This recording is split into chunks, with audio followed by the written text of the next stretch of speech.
cobardía versus espíritu. Mire que no le estoy diciendo cobardía versus valentía. Yo le estoy diciendo cobardía versus espíritu. A ver, ¿lo puede decir conmigo?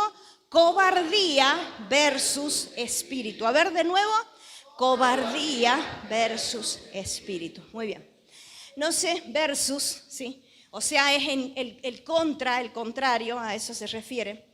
No sé si alguna vez vieron estas películas famosas, hay una trilogía que es Volver al Futuro, unas películas muy famosas en la década del 80, si no me equivoco, desde el 85, 86 en adelante que se hicieron estas películas. ¿Sí las vieron o no? O sea, es un clásico, o sea, si no la viste la tenés que ver porque no podés pasar por acá diciendo no vi esta película, o sea, son películas clásicas y tan fabulosas en lo que hacen que vos te das cuenta ahí en lo visionario de esos directores, productores, guionistas, en hacer cosas y hablar así tan abiertamente de un futuro que recién en algunas cosas se están viendo ahora después de 30 años, ¿no?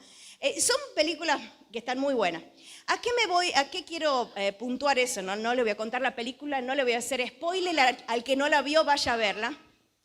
Pero el asunto es que en esa película el actor principal, el personaje principal en realidad, que se llama Marty McFly, Marty tiene un contrincante que aparece de diferentes maneras en las películas, y ese es Biff. Marty es un pequeño... A ver, vení Isaías. Ven, Isaías, pega un salto, Isaías, vamos. Claro, ya estuvo allá en Ferro, qué bueno, qué bendición esta Fundación Más Vida y Judá. Gracias, Isaías. Pero, mira, a ver, ¿cuál es el más grandote de los grandotes que tenemos por acá? Pero yo digo, grandote así. Manuelito, venite, llévatelo. Manuel, vení. Quiero que entiendan más o menos esto. Aquí no tenés que correr, quédate tranquilo, estás en presencia del Señor, nada va a suceder. Pero en esta película sucede algo así, en el cual el personaje principal, Marty McFly, ¿sí? Era un muchacho de mediana, por no decir baja estatura, flaquito. Esto tiene mucho acá, les digo, ¿no? Esto es abundante. Y vos tenés menos, pero él tiene más. Y bueno. Y su contrincante es Biff, ¿sí? El asunto que en cada episodio él trata en lo posible de tener control de sus actos porque es muy... O sea, no sé por qué justo. ¿Verdad? Que así como antes decíamos leche hervida, ¿viste? Y de repente. Y el otro que le gusta causa bronca. ¿Ves? O sea, no sé qué pasó aquí. Bueno.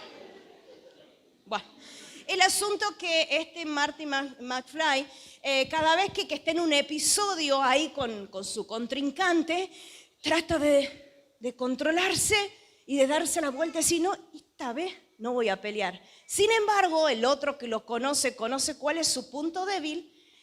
Cada vez que el otro se da la vuelta para evitar la situación, ¿a qué le dice? Gallina.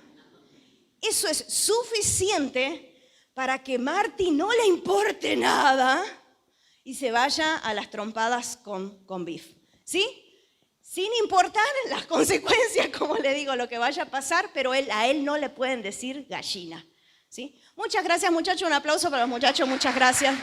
De paso, reflexionen. A Marty no le pueden decir gallina porque decirle gallina es lo mismo que decirle cobarde. Y eso él no lo tolera. Por eso es que se va a la pelea, a las piñas.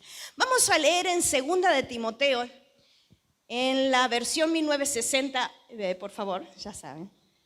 1960, 2 de Timoteo capítulo 1, versículos 6 y 7. ¿Lo tienen allí? A ver. 2 de Timoteo, capítulo 1, versículos 6 y 7. ¿Quién está hoy? Seña, feliz cumpleaños, Seña. Dios te bendiga, Seña. Muy bien, vamos a leer, ¿qué les parece? Leamos juntos estos 2 versículos. Por lo cual te aconsejo que avives el fuego del don de Dios. ¿Puede leerlo conmigo, iglesia? Gracias. Por lo cual te aconsejo que avives el fuego del don de Dios que está en ti por la imposición de mis manos. Porque no nos ha dado, sigamos con el otro. Porque no nos ha dado Dios espíritu de cobardía, sino de poder, de amor y de dominio propio. Muy bien. Este pasaje, uno lo encuentra ahí en el libro de Timoteo, es una carta del apóstol Pablo que le envía a su hijo espiritual, a su hijo de la fe, llamado Timoteo. La iglesia de Éfeso se había constituido ya por la presencia del apóstol Pablo en esa ciudad muy idólatra, ciudad con muchas cosas terribles en inmoralidad que vivía esa gente. Y allí el apóstol Pablo va y predica a esa gente y muchos aceptan el mensaje de Jesús, el mensaje del Cristo resucitado. Entonces se empezó a formar una iglesia. Pero el asunto es que Pablo seguía viajando por diferentes lugares, levantando iglesias, pero en esa ocasión que le mandan esta carta a Timoteo, no estaba viajando, sino como en muchos episodios de su vida, estaba encarcelado. Injustamente porque, el castigo de estar encarcelado era porque predicaba de Cristo. Era por eso, no era por otra cosa. Entonces, él estaba encarcelado y necesitaba que alguien se haga cargo de la iglesia de Éfeso. Entonces le da una asignación a Timoteo. Le asigna la iglesia de Éfeso para que él se haga cargo. Pero ¿quién era Timoteo? Timoteo era un joven, con muchos jóvenes. ¿Hay gente joven por aquí? ¿Hay gente joven? ¿Hay joven? Muy bien. Como quizás alguno de los que está aquí. Era un joven que también era inexperto en la tarea de liderar. Le encomiendan, tenía que hacerse cargo de una iglesia recién constituida, que Pablo había pasado por ahí, que era nuevo y tenía que empezar todo de cero con las indicaciones del apóstol Pablo. Él era inexperto. Y no solo eso, sino que históricamente se cree que Timoteo era un muchacho con debilidades en su físico, ¿sí? Que estaba pasando por problemas de salud. Su salud no era la mejor. Pero ¿saben qué? En el versículo 6, en el versículo anterior, cuando leemos y que Pablo le dice a Timoteo, por lo cual te aconsejo que avives el fuego de Dios, del don de Dios que está en ti. Era entonces Timoteo un joven inexperto, quizás con problemas de salud, pero especifica ahí, el fuego de Dios estaba en él. El fuego de Dios estaba en ese joven. El fuego de Dios estaba allí. Así que por eso era necesario que a pesar de todo lo que ocurriera, imagínense, levantar una iglesia y que esa iglesia también empiece a crecer en la fe. El que primero debía permanecer en la fe y vivir en esa fe y en el Espíritu era el mismo Timoteo. Por eso es que Pablo le aconseja esto. Aviva el fuego y después le dice que Dios no te ha dado un espíritu de cobardía, sino de poder, de amor y dominio propio.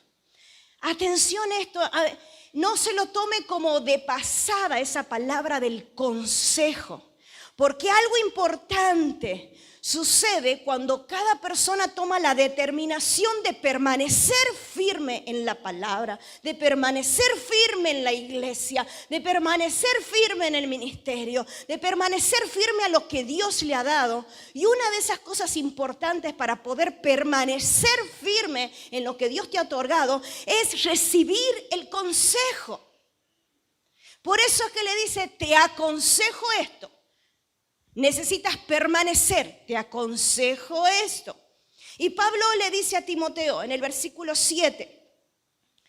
Pablo le dice a Timoteo en el versículo 7, porque no nos ha dado Dios espíritu de cobardía.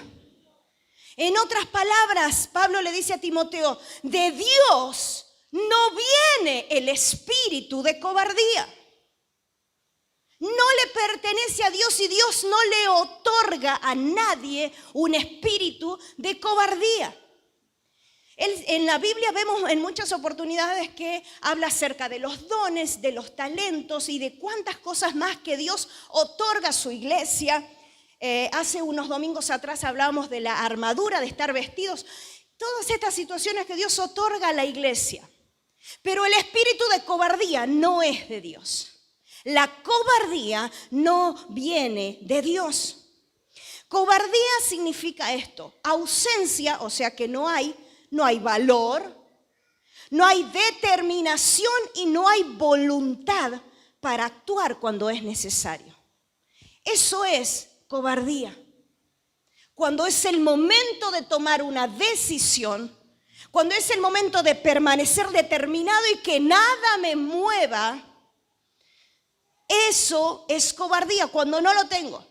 Y según cuando vemos en el original de la palabra, en la concordancia Strong, que es una concordancia en la cual se estudia cada pedacito y cada palabra, por así decirlo, es así más o menos, cada palabra de la Biblia, en la concordancia nos habla que uno de los significados de cobardía, ¿saben qué es? No es gallina, como decíamos, pero algo parecido, es blandura, o sea, es un blandito. O sea, está bien dicho la palabra que si es cobarde, es un blandito. Míranos al de la par, ¿cómo estará? ¿Está blandito? ¿No está? Pienso que uno de los impedimentos para cumplir las palabras de Dios a nuestras vidas, para cumplir propósito, para caminar en el propósito, para llegar al diseño de lo que Dios quiere, es esto que le sucede a muchos, es la cobardía. Es la cobardía que se adueña de las personas, se adueña del cristiano, se adueña del Hijo de Dios, se adueña del ministro, se adueña del siervo de Dios, en lo cual le impide que avance. ¿Por qué? Porque es la ausencia del valor, ya no tiene valor, no tiene valentía, no tiene determinación, no. ¿O no qué pasa? No, aquí no, y no miro a nadie, que un domingo venís y decís y hasta pasás al frente y se te caen varias lágrimas. Hoy me propongo, hoy me determino. Y no esperemos ni que llegue el lunes, a veces salimos de acá de la iglesia y se terminó todo. No hay determinación, no hay valentía, no hay voluntad para hacerlo. Eso es cobardía. ¿Cómo vas en lo que Dios te asignó? ¿Cómo vas en la palabra que sabes que el Señor te dio para tu vida? ¿Cómo vas? ¿Cómo vas? ¿Estás siendo blandito? ¿Cobarde? ¿Te animás? Si te animás, por supuesto, con mucho cariño de preguntarle al de la par, no esperes la respuesta porque no vaya a ser que el hermano en la iglesia mienta. Así que vos preguntale nada más como cosa tuya, ¿cómo vas con lo que Dios te asignó? ¿Cómo vas? ¿Fuiste cobarde? ¿Ah? ¿Cómo vas? Ojo que la cobardía es lo que nos impide muchas veces alcanzar lo que Dios quiere. Ojo, ¿cómo vas? ¿Sabes por qué hay cobardía? Porque tienes miedo. Miedo porque hay que dejar cosas. Cuando uno se determina por Cristo, hay muchas cosas que dejar.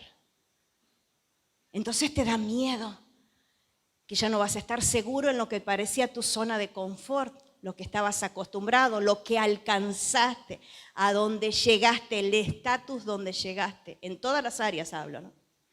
Tendrás que dejar cosas, tendrás que dejar de esconderte en esa timidez. Es que yo soy tímido. Es que yo siempre me siento a menos que los demás. Y aunque intentas, no puedes conseguir tener la voluntad y determinación de decir, si digo un domingo cuando sea que Dios me hable y me confronta, es hasta hoy, es hasta hoy. Eso es ser valiente, lo contrario es ser cobarde, cobarde. Y también, ¿por qué? Porque sabes que ninguna cosa en el reino va a pasar así. Decir, ya, Dios me ha hablado tanto en una semana. Ya tengo el don ejerciendo, voy, oro por los enfermos y se sanan, voy a profetizar y listo, y ya estoy. No, esto lleva tiempo, amigo. Esto lleva tiempo y lleva guerra espiritual, pero sobre todo lleva tiempo. Y el tiempo es lo que hace determinar en un cristiano si realmente permanece o no permanece. porque el tiempo da la respuesta, es el fruto. Si un cristiano permanece o no permanece. Todo esto es cobardía. Y todo esto no viene de Dios, no viene del Espíritu. Y si no viene de Dios y no viene del Espíritu, ¿de dónde viene? De la carne. Ah, no, yo soy espiritual, yo no soy carnal. Si eres cobarde, eres carnal. Si soy cobarde, soy carnal. No, la carne, yo ya la enterré. A ver, cuando decís así, te va a venir una prueba y serás ahí. Probado por fuego. El que pasa es el que está cimentado en Cristo. Ojo, no la hojarasca, como dice su palabra esa que pasa el fuego y se terminó todo. No permanece. No. La cobardía no viene de Dios. Un cristiano conformista tiene muchos techos. Hay muchos nombres para techos espirituales del cristiano básico. ¿Vieron cuando... No sé si alguna vez pusieron en sus teléfonos o en sus computadoras o en algo, alguna aplicación o algo que te dice lo básico y el premium, ¿sí? Cuando vos vas al básico, suponete, estás escuchando, por ejemplo, hay una aplicación que se llama Spotify y una es gratis que es el básico y está el premium. ¿En cuál se nota eso? Ustedes fíjense, si pusieran los teléfonos sabrían cuál tiene. Si el básico nomás es gratis que no me sale nada, o el premium que tengo que pagar. Porque en el básico estás escuchando, yo cantaré, y estás adorando y de repente, Aguas Perlas del Sur. No sé si estará por ahí Nacho, que siempre habla de Aguas Perlas del Sur. Bien, Nacho. Te llegan las publicidades, te entorpece la adoración. Pero el premium te deja escuchar toda. ¿Se acuerdan antes que escuchábamos más la radio? Ahora seguramente hay algunos que escuchan. Pero antes escuchábamos la radio y teníamos unos dispositivos llamados cassette. Eran unos cositos así chiquititos que tenían una cinta. Y cuando a veces pedían en la radio, ¡ay, por favor!, decía la Blanquita, ¡poneme tal canción! Y por favor no hables porque estoy por grabarla. Lo ponía el cassette que teníamos que poner pelotitas de papel arriba en los agujeritos. No se hagan los jovencitos, porque muchos de acá saben a lo que me refiero, para poder grabar. Entonces cuando ponías eso y en lo mejor que estaba tu canción, ¡pa!, te hablaban algo y te la arruinaban a la canción. Está lo básico y está lo premium. Lo básico, el cristiano básico, es el que uno de sus techos es la cobardía.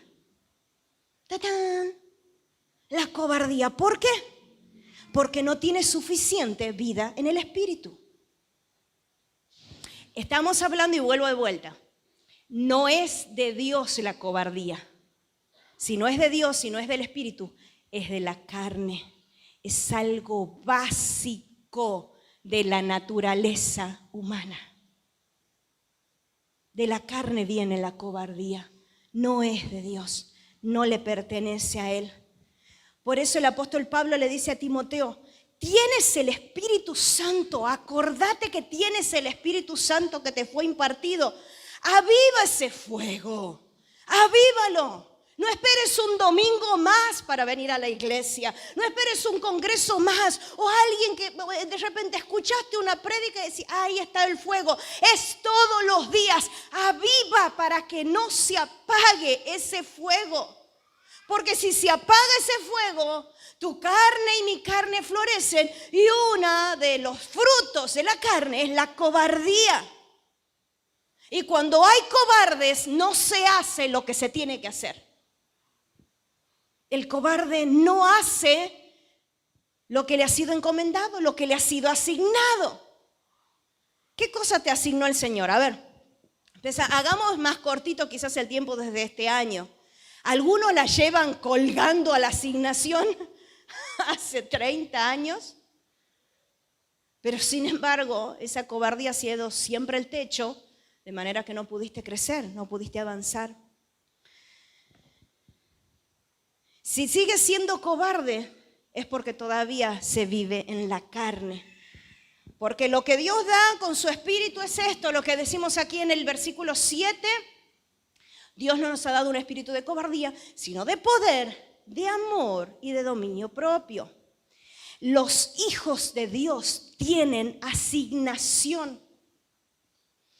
Los hijos de Dios vienen con una asignación y con esa asignación que Dios te ha dado, porque no es que ay, te manda solo Dios, pobre de mí, que Dios me manda solo con todo lo que me espera.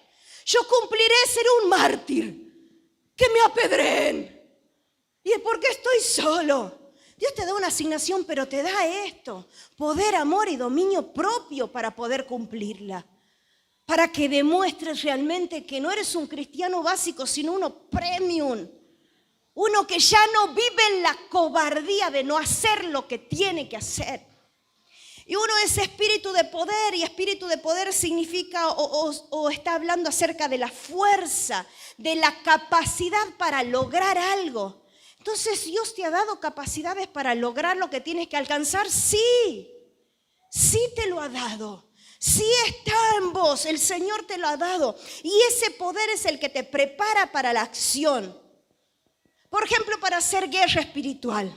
Algunos piensan que eso es de algunos solamente. Pero la Biblia nos asigna a todos los hijos. Deben hacer guerra espiritual porque no están peleando contra carne ni sangre, sino contra espíritus de las huestes espirituales aquí, celestes, lo que no vemos. Tenemos que hacerlo. Es necesario el poder para ejercer los dones que el Señor te ha dado. Si no, ¿hasta cuándo? O sea, ya en el cielo, mi hermano, ya no vas a necesitar los dones. Ya en el cielo estamos todos iguales. Los que llegamos allá, todos iguales. Todo igualito. Lindos, jóvenes, gozosos, sin ninguna dolencia y ninguna cosa de la carne, ahí sí purificados por completo. Pero mientras estamos acá, es necesario ejercer los dones, ejercer lo que Dios te ha dado. ¿Te animás de preguntarle al de la par, ¿sabes qué don te dio Dios? ¿O alguna vez se lo pediste por lo menos, algún don? ¿Ya te lo dio? ¿Todavía no te lo dio? ¿Lo estás esperando? Pregúntale, ¿ya te lo dio? O sea, ¿sabés para qué estás? O sea, esa es como la pregunta. ¿Sabés para qué estás aquí? Pregúntale con mucho cariño, ¿sabés en serio para qué estás? ¿Sabés o no sabés? Es necesario, hermanos, que ejerzas tu don. Ejerce tu don. Tienes el poder. El Señor te lo ha dado. Basta de ser cobarde. Ay, no, pero yo sé que si hago esto, no seas cobarde, vamos. Te necesitamos, la iglesia, el crecimiento de la iglesia es parte del crecimiento de la iglesia de Dios, ejercer los dones que Él ha dado. Es para bendición de muchos los dones que el Señor te ha dado. Él te ha dado el poder, hacerlo. Lo segundo dice amor, espíritu de amor, porque dice no es espíritu de cobardía, es espíritu de amor. El amor es lo que te capacita para resolver y responder ante la necesidad. Es con el amor que uno responde a la necesidad de la gente, a la necesidad de la familia, a la necesidad de la iglesia de Cristo. Si no se tiene amor, por eso no se responde ante la necesidad de la iglesia, ante la necesidad de la gente. Por eso es necesario, Dios no te dio cobardía, no es de Dios, te dio amor para resolver. A ver, ¿me escuchó? ¿Para qué es? Para resolver.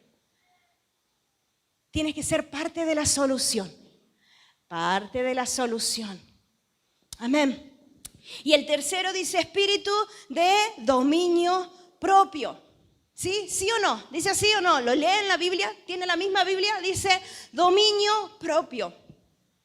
Hay otro pasaje en la Biblia, después usted lo puede buscar y sabe que está en Gálatas, cuando habla de los frutos del Espíritu, porque ahí compara, dice, los frutos de la carne, pero los frutos del Espíritu, o sea, tener el Espíritu Santo te da estos frutos, eso es lo que quiere decir, ¿sí? Estos frutos, así se conoce, porque así se conoce al cristiano. O sea, Jesús mismo lo dijo, por los frutos se conoce a la gente, al cristiano, a todos, por los frutos. Entonces, uno de los frutos es la templanza. Y templanza es su sinónimo de dominio propio. Dios te ha dado como fruto del Espíritu, vivencia en el Espíritu, la templanza, o sea, el dominio propio. Y el dominio propio es esto. Recuerdan que hace rato hablábamos de estos personajes que eran de esta película, en el cual uno no le gustaba que le digan cobarde o gallina, y el otro que le gustaba meter el dedo en la llaga le decía, y ya salía de su zona ahí, se desbocaba, como caballo desbocado. Justamente, dominio propio es la virtud y voluntad firme de poder controlar, diga controlar, de vuelta, controlar, de vuelta fuerte, vamos, controlar. Virtud y voluntad firme de poder controlar nuestros impulsos, nuestros pensamientos y nuestras emociones y por lo tanto nuestras acciones. O sea, yo puedo controlar de los pensamientos buenos y malos, sí, si tienes dominio propio. Yo puedo controlar mis emociones porque si no todo me afecta y me hace mal y lloro y estoy mal, sí, si tienes dominio propio. Pero yo puedo controlar ese impulso porque a mí me sale así del alma, así. Sí, si tienes dominio propio. Dominio propio tiene que ver con autodisciplina porque es algo que uno se lo impone. Uno decide,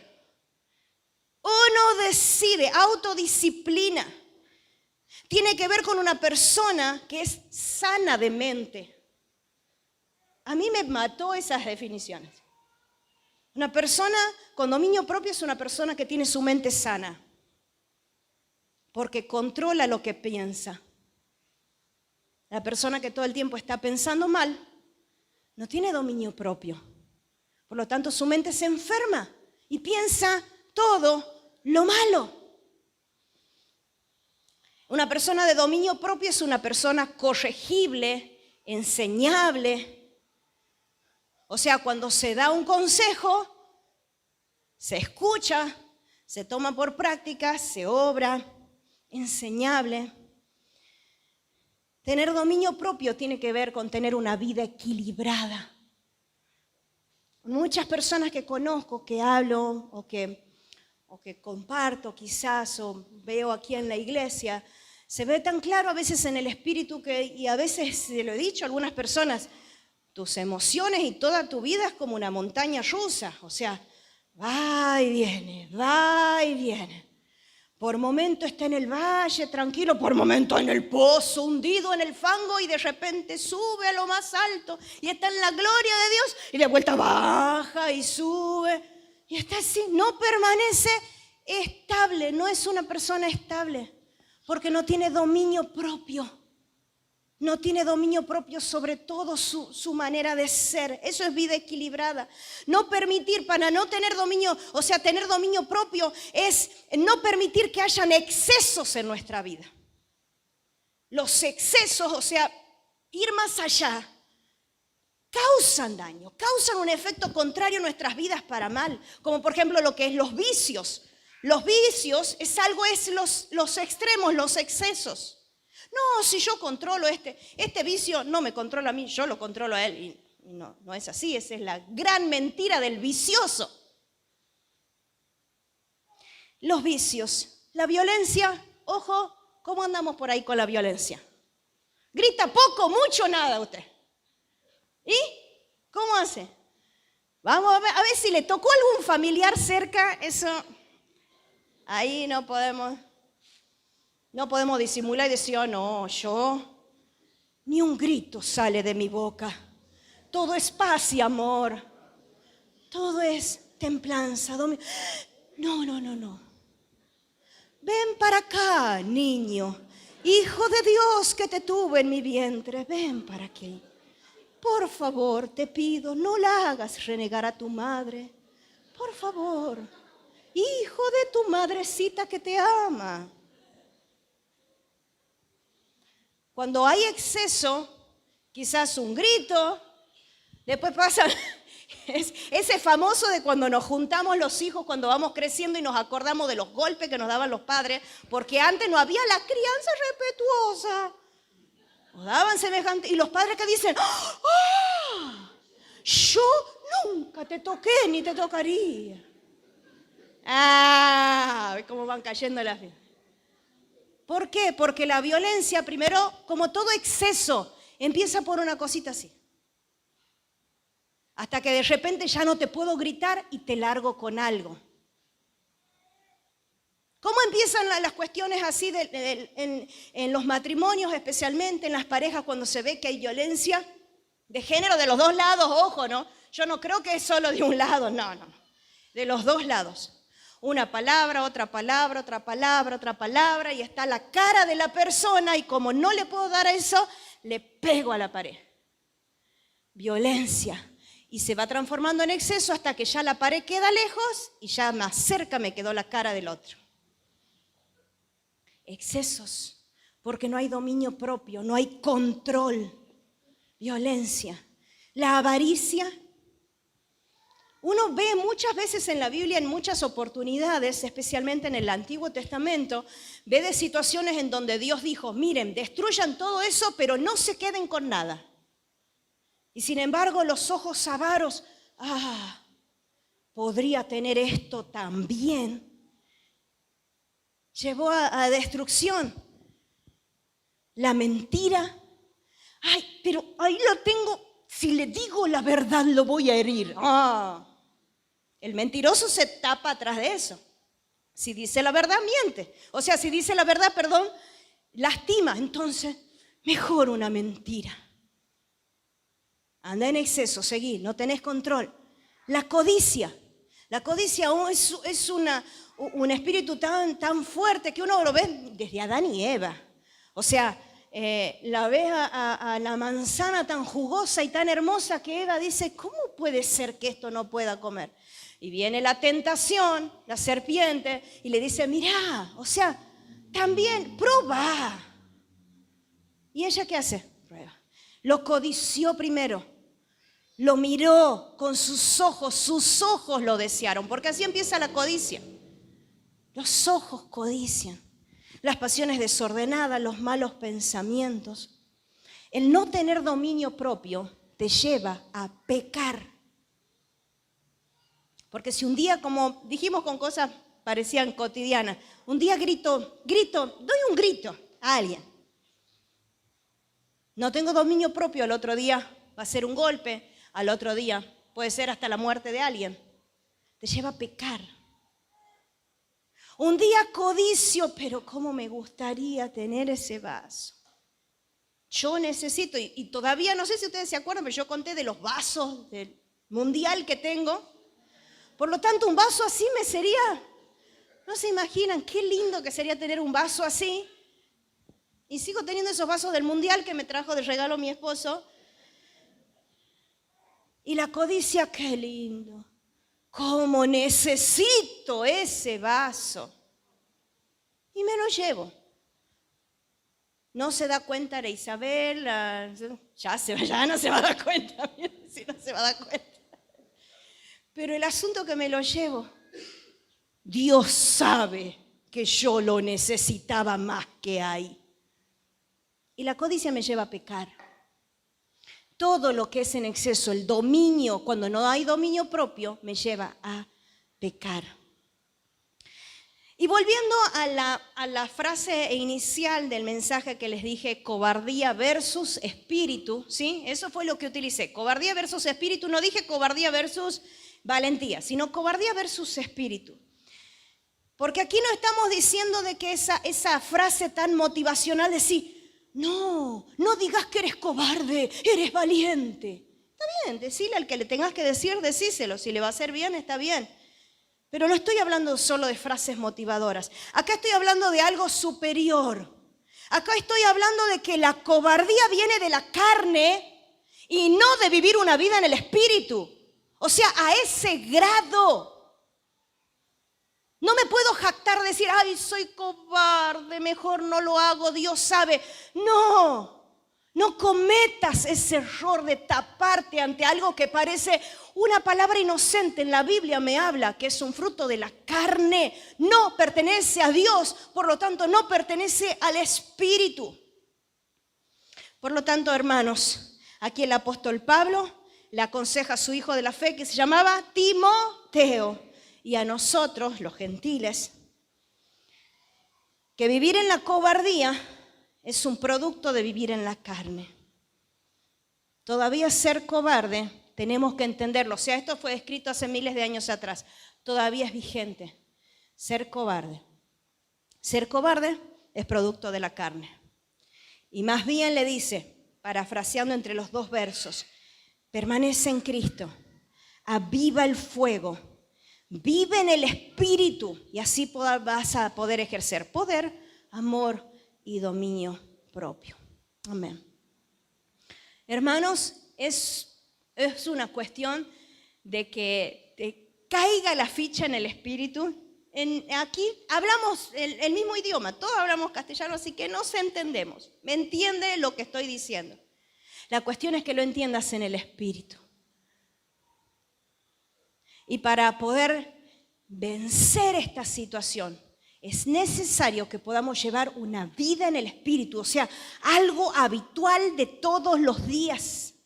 Una vida en el Espíritu no es solo cuando vengo a la iglesia, si es que vengo. Cuando vengo a la iglesia, cuando canto, cuando oro, todo eso está bien. Pero la vida en el Espíritu es de todos los días. Y en especial cuando nadie me ve, o por lo menos los que no me conocen no me ven. La vida del Espíritu, todos los días, buscar de su presencia, todos los días, tener comunión con el Espíritu Santo, todos los días, aprender su palabra. Ya es necesario que empecemos a crecer. Si hoy es la primera vez que escuchas la palabra de Dios, yo creo que es como la única persona como que está en esa situación de, bueno, tenés permitido hoy, porque recién es la primera vez que escuchas la palabra. Es como el bebé recién nacido, necesita la leche, y así también es en lo espiritual. Perfecto. Necesitamos eso así. Pero es momento de crecer. Y si no es la primera vez que escuchas la palabra, con más razón. Vida en el Espíritu tiene que ser algo constante en nuestras vidas. No podemos elegir ser ese cristiano básico. Vamos al premium. De una vez por todas, es necesario crecimiento espiritual. No puedes seguir hablando de la misma manera en la que hablas, con derrota, hablando mal del otro, murmurando, no creyendo en la palabra santa de Dios. Es necesario que Dios transforme nuestras vidas. No estoy hablando de cambio, estoy hablando de algo superior, que es la transformación. Pasar de ser cobarde, que es producto de la carne, a vivir en el Espíritu. Vivir en el Espíritu. No sigas tomando la vida cristiana ligeramente. Porque, ¿sabes qué? Cuando descubrís que eso no lo es todo, hay que decir, ¿había algo más? Sí. No esperes de llegar al cielo para disfrutar todo lo que Dios ha dado. Disfruta acá lo que Dios te ha dado. Disfruta los dones, disfruta los talentos, disfruta de vivir una vida en libertad, sin la esclavitud del pecado. Disfruta la vida, cristiano. Quítate esa cara amarga y vive una vida plena en Dios. Dice el apóstol, si pudiéramos entender la magnitud de ese amor, nuestras vidas serían plenas. No me faltaría nada, ni nadie sería lo necesario, la media naranja para completarme a mí. Él lo tiene que completar todo. Pero eso solo lo descubres teniendo una vida en el Espíritu.